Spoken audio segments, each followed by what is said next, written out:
জাতীয় নাগরিক পার্টির আহ্বায়ক নাহিদ ইসলাম বলেছেন, এই বাংলার মাটিতে শেখ হাসিনা সহ আওয়ামী লীগের নেতাকর্মী, পুলিশ যারা আমার ভাই বোনদের গুলি করে মেরেছে, আমরা তাদের বিচার নিশ্চিত করব।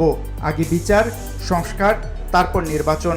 ৫ জুলাই শনিবার সকালে বগুড়া শহরের পর্যটন মোটেলের সভাকক্ষে জুলাই অভ্যুত্থানের শহীদ পরিবারের সঙ্গে সাক্ষাৎকালে একথা বলেন তিনি।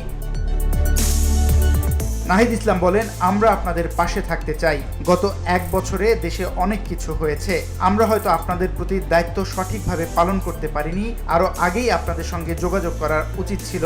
আমরা সেটা করতে পারিনি। এজন্য আপনাদের কাছে ক্ষমা প্রার্থনা করছি। আমি কথা দিয়ে যাচ্ছি, আপনাদের সঙ্গে সম্পর্কটা আজীবনের। আমরা আমাদের সাধ্যমতো চেষ্টা করব আপনাদের পাশে থাকার।